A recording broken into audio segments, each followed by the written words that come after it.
It was around 11:30 p.m. on a Thursday when Emily Parker finished the last of her homework and shut her laptop. She was a junior at a university in Ohio, living alone in an on-campus apartment building. It wasn't a luxury place, paint peeling near the baseboards, carpet that always smelled faintly of dampness, but it was affordable and close to class. Emily had always considered herself cautious. She locked her doors, never let strangers in, and avoided walking alone at night when she could help it. But that night was different. After brushing her teeth and getting ready for bed, she realized she had left her phone charger in her car. She sighed and grabbed her coat. It wasn't late enough to be dangerous, she told herself. She'd just go down to the parking garage, grab the charger, and be back in minutes. The hallway outside her apartment was dim, the overhead lights flickering as if unsure whether to stay awake. She pressed the elevator button and waited. After what felt like an eternity, the doors slid open with a soft mechanical sigh. Inside stood a man. He was tall, at least 6.5 feet, with an oversized jacket and a beanie pulled down low over his brow. His face was partially obscured, but what she could see made her stomach twist. He had pale skin, a sharp jawline, and dark, deep-set eyes that seemed to lock onto hers as she stepped inside. Emily's first instinct was to turn and walk away. But the doors closed before she could escape. The silence was suffocating. The elevator began its descent. For the first few seconds, neither of them spoke.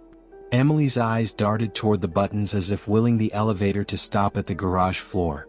She felt the man's eyes on her. Not blinking. Not shifting. Then, without looking directly at her, he spoke. "Long day." His voice was low, gravelly, and barely above a whisper. Emily's heart thudded in her chest. Yeah, she replied, trying to sound casual. He chuckled softly. "Most days are." The elevator lights flickered again, and Emily's hand twitched toward the emergency stop button. She reminded herself that panicking wouldn't help. Maybe it was just someone lonely.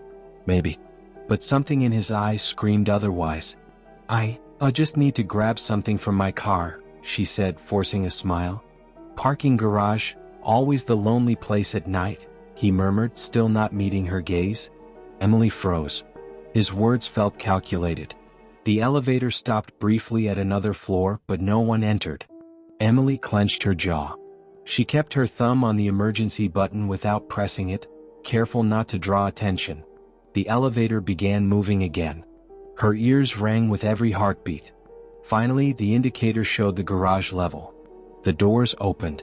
Emily made a break for it, but before she could step out, the man raised his hand as if to stop her. "Hey," he said quietly but firmly. She stopped, frozen in place. "I'm not here to hurt you," he continued, "but you shouldn't go down there alone." His eyes were steady now, watching her every movement. Emily's mouth went dry. She forced herself to nod. "Thanks, but I'll be fine." The doors began to close. "Sure," he whispered. "But be careful." The elevator opened again, one floor above the garage. Emily didn't wait. She sprinted down the corridor, breath ragged. Her keys shook in her hand as she fumbled to unlock her door. Once inside, she slid the bolt, locked it, and leaned against it, heart racing. For a full minute, she stood there, eyes darting toward the peephole as if expecting him to be staring back. She sat on the edge of her bed, hands trembling, and scrolled through her phone. Her thumb hovered over 911 before she forced herself to calm down. She told herself it was probably nothing. Maybe he was just a tired student or a delivery worker. But something didn't sit right. The next morning, she decided to tell campus security. They took her seriously and checked the elevator camera footage. What they found made her blood run cold. The man's face had barely been visible on the grainy footage, but when they zoomed in, they saw it clearly. The same man had been reported multiple times across the campus over the past year. He would enter elevators, hallways, and even libraries. He'd never attacked anyone, at least not that they could prove, but students had reported being watched, followed, or feeling unsafe. His real name was unknown, and security had no record of him living nearby. Emily's hands went icy. That night, she triple-locked her door and left a note for her roommate, telling her to call if she didn't answer by morning. but she never forgot the way his eyes had locked onto hers. Sometimes when she walked into the elevator, she still felt it.